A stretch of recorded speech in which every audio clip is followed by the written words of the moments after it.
Olá, amigos da Leandro Stormer, eu sou Thiago Bizzi e esse é o Farol LS, referente ao pregão do dia 14 de julho de 2015, terça-feira.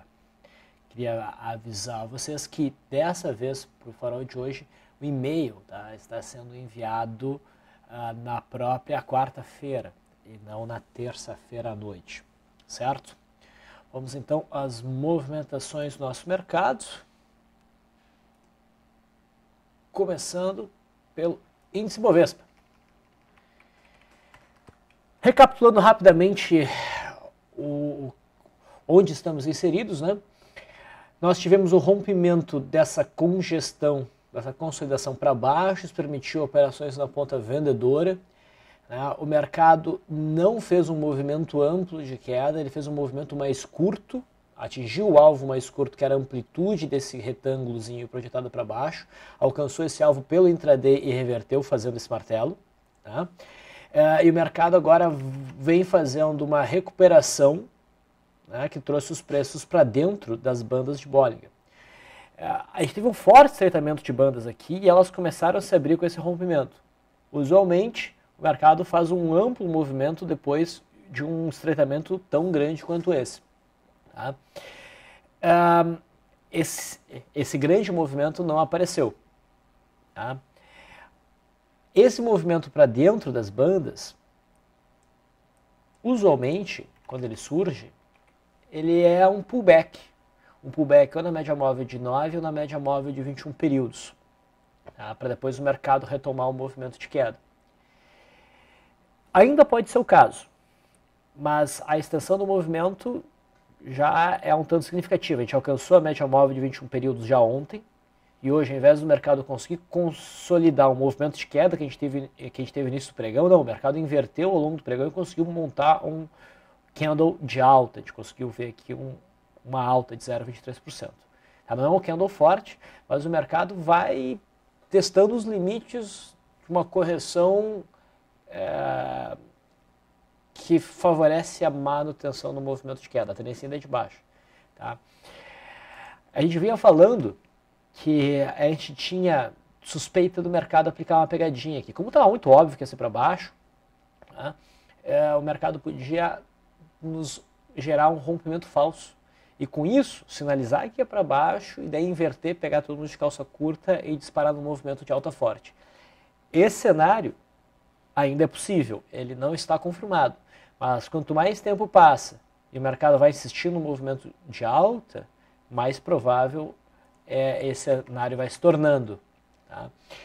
Para mim, o ponto crítico é um conjunto de coisas. Primeiro, o mercado conseguir fechar acima dessas máximas aqui, ó, dessa pequena consolidaçãozinha que a gente teve ao bater no patamar de suporte. A gente não rompeu esse patamar ainda.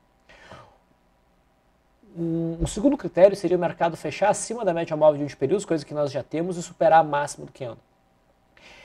A gente já fechou acima da média, a gente não teve a superação da máxima, mas se houver a superação da máxima de hoje, fica muito mais fácil, fica muito provável que o mercado dê continuidade de movimento de alta e venha acabar fechando acima dessas máximas aqui. Daí, para mim, o cenário de rompimento falso aqui embaixo, por mais que ele tenha oferecido um ganho, tá, para quem seguiu os modelos usuais que a gente opera, pelo menos dentro do método Leandro, do método Bizzi, tá, por mais que isso venha confirmar tecnicamente uma visão de rompimento falso, não necessariamente implica numa operação de compra de imediato. Implica que nós temos que ficar preparados, então, para operar na ponta compradora quando surgir uma brecha aceitável. Não acho que operar agora na ponta compradora ou num próximo fechamento acima da média de 20 períodos seja o momento. Tá? O momento ainda tem que aparecer, a brecha ainda tem que aparecer. Ok? Se a gente olhar o gráfico do WinQ15, do futuro, né, ele está testando o limite agora. A gente teve o rompimento, o mercado caiu de forma significativa e agora vem se recuperando no que é um pullback. A gente está testando a zona de resistência à média móvel de 20 períodos. Falta o que aqui?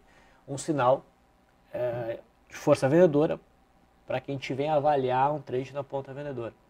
Tá? Quem fez operações na ponta vendedora aqui já teria encerrado essa operação e agora estaria fora do mercado esperando um novo sinal de entrada. É isso que a gente está esperando. Tá? Um detalhe interessante é que o mercado americano, a gente está olhando aqui o gráfico do Dow Jones, ele conseguiu superar a máxima de ontem e dar continuidade ao movimento. O que para mim confirma agora um cenário de que, ao invés do mercado romper esse suporte e vir buscar este próximo suporte, seria os fundos de dezembro e fevereiro, não é isso que ele vai fazer. Ele tende agora a um movimento em busca do topo histórico novamente. Tá? Então a gente teve um rompimento, essa consolidação para cima, fechamento em cima da média móvel de 20 períodos e hoje a gente superou essa máxima, confirmando o cenário de alta. Tá?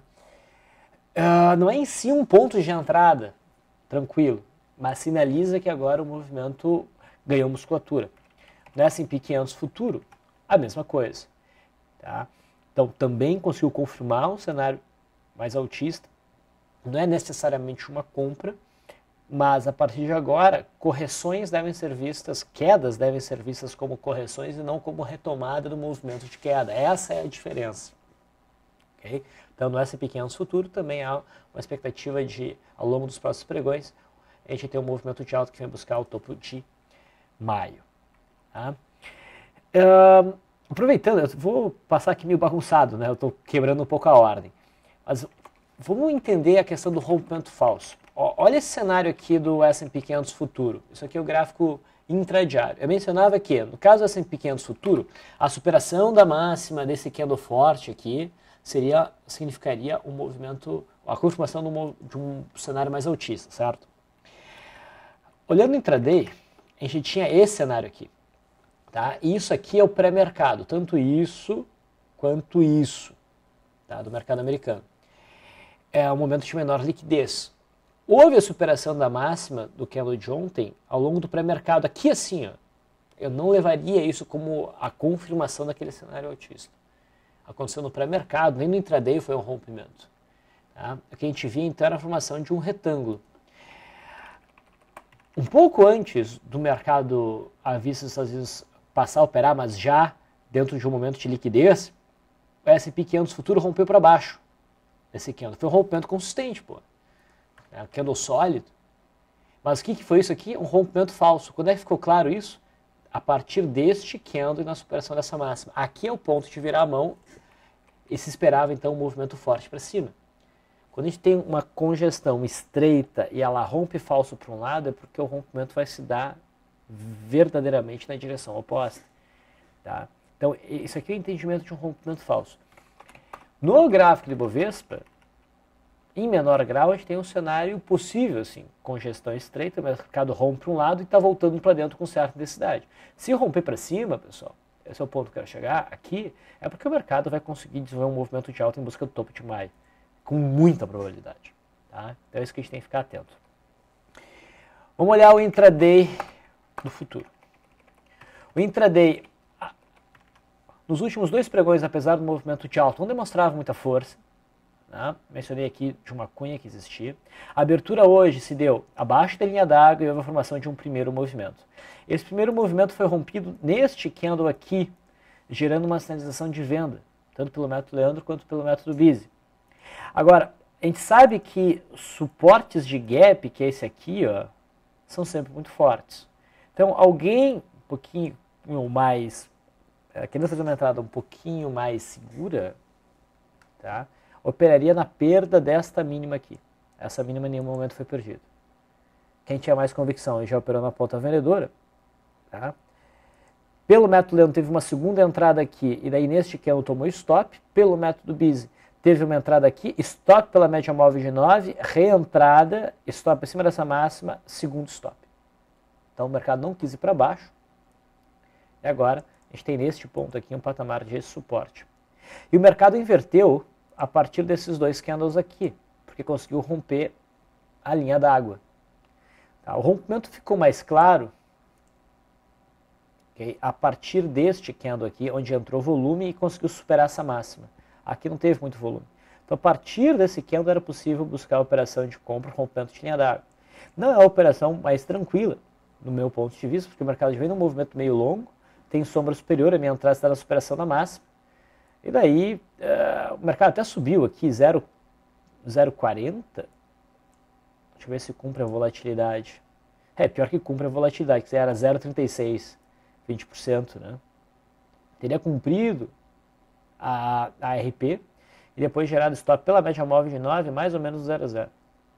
Mas era uma entrada um pouquinho mais questionável aí de rompimento de linha d'água.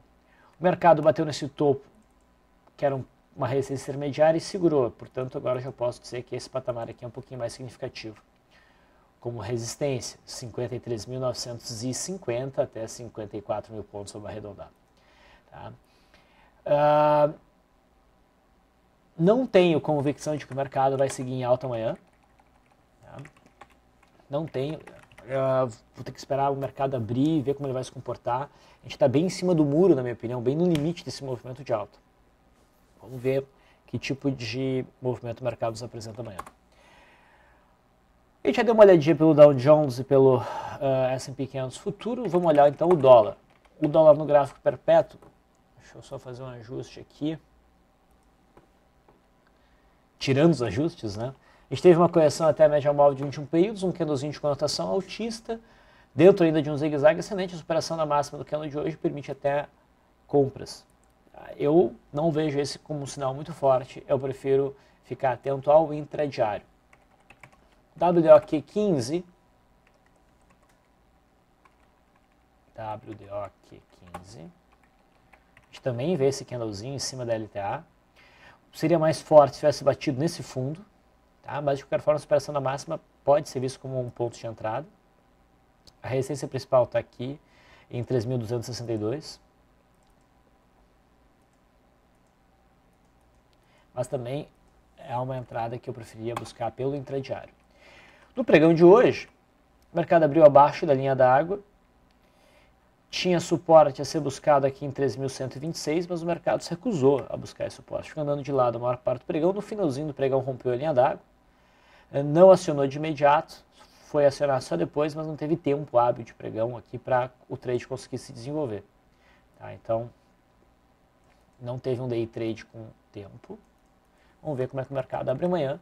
O ideal aqui seria uma abertura num pequeno gap de baixa, seguido por rompimento da linha d'água para cima. Isso nos daria uma boa oportunidade para compra. E o juro fez um candle um pouquinho mais interessante para um trade de retorno na média, o qual eu não faria. E se houver perda mínima esse candle, é bem possível que o juro dê uma acelerada para baixo, buscar a faixa dos 3.260 a 3.190. A resistência ficou bem importante aqui no juro em 14.100. Dando uma olhadinha na Vale, ela não conseguiu superar a máxima de ontem, apresentou uma queda de mais de 3%. Tá? Esse movimento de congestão que vai se iniciando aqui de consolidação favorece a manutenção do movimento de queda. O papel pode até subir, mas o gráfico já não favorece um movimento forte alta. O papel deixou de aproveitar esse momento, Quer dizer, os compradores não estão muito corajosos aqui. Então, ela tende a se subir a uma alta tímida ou, mais provavelmente, ainda um movimento lateral que acabe desembocando no movimento de queda. Petrobras também não fez nada de muito interessante, segue se arrastando no movimento de alta enquanto as médias vão descendo. Até ofereceu aqui no intraday um rompimento de linha d'água, mas o mercado ficou muito tempo sambando em cima da linha d'água sem acionar. E quando deixou claro o rompimento da linha d'água, principalmente da superação dessa máxima aqui, o mercado estava muito em cima de uma zona de resistência. Então não era o cenário ideal para operações. Setor de siderurgia, Gerdau caiu, perdeu até a mínima recente, mas não dá para dizer que teve o rompimento do fundo anterior, teve bastante volume na queda. Não vi nenhum enquadramento muito significativo no intraday. Mas repara que o mercado acabou rompendo o suporte 6,55 no intraday. Expectativa de manutenção do movimento de queda.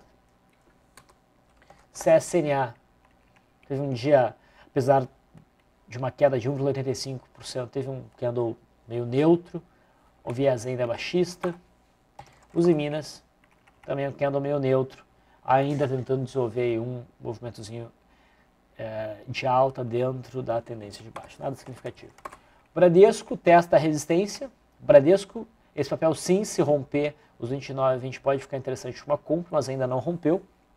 Itaú caiu 9%, não caiu 9%. Então fiquem tranquilos, quem tinha Itaú, o que aconteceu é que foi uma bonificação, tá, de 10%. Então quem tinha 100 papéis de Itaú passou a ter 110. Para ficar o mesmo financeiro, o valor de cada ação cai, ok? Então, se a gente ajustar o gráfico, vocês vão perceber, pouca alteração teve em relação ao fechamento de ontem. Então, agora você tem mais ações, mas com um valor menor. Isso bagunça o gráfico no curto prazo, torna mais difícil operações, na minha leitura. Então, eu me afasto um pouco de Itaú. O Banco do Brasil segue no mesmo cenário, operando ali meio de lado, com a média de 21 períodos ali pressionando o preço para cima, mas o papel não vem demonstrando condições, força para subir, tá? Essa última semana e meia. Estou passando esses papéis que eu sempre comento, vamos partir para outros que realmente chamam a atenção. Banrisul, nós vimos uma venda de maço e bandeira aqui no dia 25, a operação fluiu bem. Aqui foi marcado um fundo e o papel vem subindo de forma bem violenta, com bastante volume. Isso não é compra necessariamente, mas um movimento que nem esse, com essa crescente volume, chama atenção para uma possível formação de pivô de alta. Então eu vou ficar bem atento a uma correção aqui em Banrisul, seguida de retomada do movimento de alta. Pode dar uma boa operação na ponta compradora.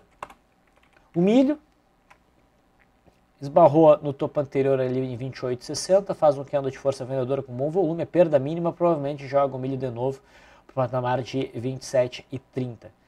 Pode dar uma operaçãozinha de venda bem rápida, mas se espera ainda uma movimentação altíssima no papel no prazo maior em busca do topo de março, lá nos 30,20. Ciel 3, ontem tocou no patamar rompido, deixa eu ajustar o gráfico para ficar um pouquinho mais bonito.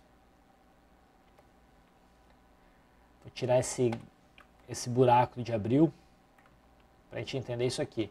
Então bateu nos topinhos anteriores no pregão de ontem, hoje reage de forma altista, mas não entrou muito volume, ainda tem uma distânciazinha para a média móvel de uns períodos, eu ainda não me convenço muito em posição de swing trade nesse papel, gostaria de ver uma quedinha um pouquinho maior, mas se o papel der sinais na ponta compradora no intraday, sinais daí consistentes, a gente pode focar com tranquilidade em operações de day trade. A Even deu um sinal de venda alguns pregões atrás, rompimento dessa consolidação para baixo, no dia 7, acionou inclusive essa venda pela perda mínima, mas veio desenvolvendo um processo de pullback e hoje, testando o suporte perdido, mostrou um candle de força vendedora com crescente volume. A perda mínima é um novo sinal de venda, é a finalização do processo de pullback da Even 3, que está numa forte tendência de baixa. FER 3, nós vimos uma barra de ignição sendo acionada aqui no dia 10, o alvo para volatilidade foi alcançado e hoje o papel estaria encerrando a operação vendida pela perda mínima de ontem. Era possível buscar uma operação vendida aqui? Até era, mas geralmente um movimento tão agudo de alta que nem esse, tá?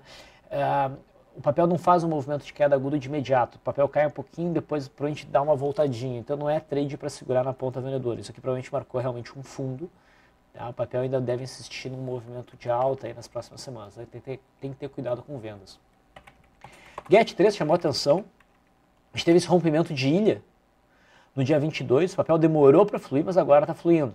Fez um processo de pullback que pode ter levado a stop na mínima aqui do dia, próximo da mínima do dia 29, mas também ofereceu reentrada. Repara como esse candle mostra força compradora e com um volume crescente. Então podia aqui, deveria ser feita a reentrada e agora o papel está oferecendo a recompensa. Tá? Alcança agora uma zona de resistência, mas não dá sinal de reversão. Gafisa, quem entrou na barra de ignição eu considerei forte, né, na superação da máxima aqui do dia 8, já alcançou RP por volatilidade e vai ajustando stop por cada nova mínima. O alvo usual para esse tipo de operação seria a amplitude da barra, então 2,70 ainda é o alvo, ainda pode chegar lá.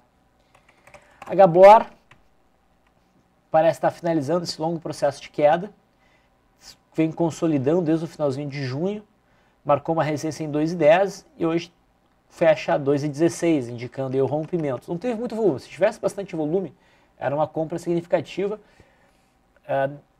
para essa categoria de papel beitosquero. Nunca vai botar muito dinheiro aqui. Tá?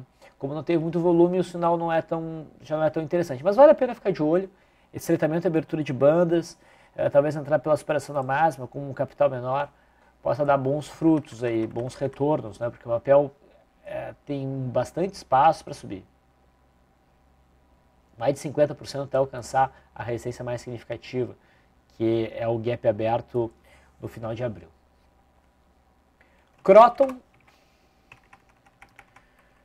Croton pode estar dentro de um retângulo, com resistência aqui em 12,90 e suporte em 11,20.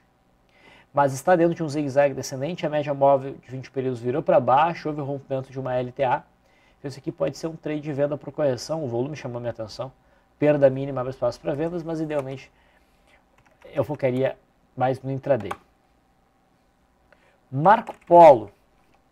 Nós vimos esse papel reagindo depois de testar o suporte do fundo de março, aqui em 2,20. A tendência ainda é baixa. Tá? Claro, a gente está numa tendência definida agora, mas com forte viés baixista. Há um candle de reversão que pode ser trabalhado com uma venda, mas uma venda curta, idealmente. Tá? O alvo por volatilidade seria um ganho aí de 13,7%. Para isso, está ok uma venda na perda mínima dessa estrela cadente. Mas eu quero ficar muito atento para a formação de um pivô, para comprar Marco Polo, algo como a gente teve aqui nesse zigue-zague no dia 9. Tá? Então há espaço para operações de venda curtas, mas eu também estou de olho para um sinal de compra, mas vai demorar um pouquinho. Sula 11 vai continuando o movimento de alta, superando esse topo anterior. Isso talvez possa até ser visto como uma aço bandeira. É um papel para monitorar, principalmente no intraday, mas no gráfico diário já passou do ponto. E por fim, Velid. A gente vem acompanhando o Velid, o papel bateu no suporte, estava devendo aí um candle de força compradora, ele aparece hoje, mas ainda é um candle meio tímido, o volume não é significativo, mantém sombra superior, ainda não foi tocada a média móvel de 20 períodos, ela está bem próxima, então não me parece ainda no ponto para buscar trade de compra por correção aqui. Tá? Mas, de novo, a gente olha no intraday, se tiver algum day trade na ponta compradora com boas características, o cenário no gráfico diário favorece esse day trade. Tá? Mas o ideal era um pouquinho mais de queda. Em termos de gráfico diário, foi isso que chamava mais atenção. Em termos de day trades hoje, Braskem ofereceu um rompimento de linha d'água interessante, né? Consolidou aqui junto com todas essas médias, rompeu, superou a máxima, conseguiu buscar uma alta de 2,22%, que cumpriu a volatilidade. O sujeito operou na superação da massa, esse candle que foi quando apareceu bastante volume, não conseguiu bater RP. Tá? RP seria 1,8, considerando a volatilidade. 1,8 não, perdão. 1,4, foi 1,15 e depois teria gerado stop pela média móvel de 9, com uma pequena perda. Então quem foi mais agressivo aqui se deu bem. Mas Braskem não foi o mais claro. O mais claro foi Cosan. A gente teve essa entrada, esse rompimento claro de linha d'água no candle 11,15. Um alvo de 0,88. Ficou muito próximo de alcançar a 0,75 e daí gerou stop no 0,0 pela média móvel de 9. Foi uma pena. Havia a possibilidade de retomar no movimento aqui, só que o volume foi bem baixo no candle de alta, então ficou um pouco mais complicada essa reentrada. Então Braskem e Cosan não fluíram muito bem, mas também não fluíram muito mal. Agora, Equatorial foi realmente talvez o trade mais bonito. A gente tem uma barra elefante rompendo linha d'água, com um volume legal, sendo que a gente saiu de um estreitamento de bandas muito grande, abriu para baixo e mostrou violência para cima. O papel alcançou o alvo 375, foi bem além, inclusive ofereceu um ponto de saída muito fácil. Dá até para operar num trade short aqui. Olha a pancada que o papel deu depois que perdeu a mínima daquela estrela cadente. Então foi realmente um day trade bem bonito. Também chamou a atenção Sabesp. Rompimento de linha d'água, no candle às 10h30, acionou, andou de lado, aqui gerou um novo rompimento, e olha o volume, depois fez um belo movimento de alta. Nem chegou a dar stop pela média móvel de 9, mas claro, a gente encerra operações de day trade. A gente ficou de olho em Gol, né? A Gol fez aquele movimento forte de ontem, a superação da máxima seria até o acionamento de uma barra de ignição, era melhor olhar pelo intraday. No intraday não tivemos um sinal altista, pelo contrário, a gente teve um setup baixista, rompendo de linha d'água para baixo, mas que não se encaixou bem contra a média móvel de 20 períodos, ali logo em cima da média, com uma longa sombra inferior. No final, não foi para lugar nenhum. Ainda é possível que esse trade da ponta compradora evolua, mais ou menos aos moldes de Gafisa. Klabin está quase alcançando o alvo, depois do rompimento que a gente viu aqui no dia 10, com o gráfico diário. No intraday ofereceu um rompimento no finalzinho do pregão, confirmado. aqui às 15h45, mas o papel não conseguiu ir muito longe. Tá?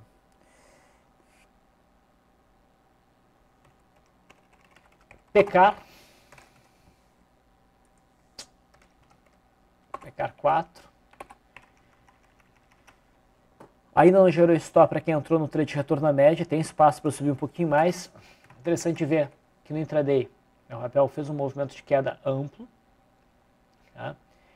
E aqui nos ofereceu um trade de retorno à média no horário interessante, meio-dia e meio, batendo na média móvel de desvio, chegando muito próxima, cumprindo a retração mínima de 0,382. É também um Twin Towers, um engolfo que também faz às vezes de Twin Towers. Fechou fora, fechou dentro. Repara o forte volume. Aqui era uma entrada e o trade conseguiu fluir bem. Mas esse trade eu não peguei, eu fui ver só depois. Eu acho que esses foram os principais destaques para o pregão de hoje. A Sula ainda eu destacaria, ofereceu um rompimento de primeiro movimento. Não teve um grande destaque de volume aqui, eu fiquei receoso, não fiz a operação, mas o papel conseguiu fluir bem. Então foi isso que nós tivemos. Fico por aqui, agradeço a audiência de vocês. Até amanhã.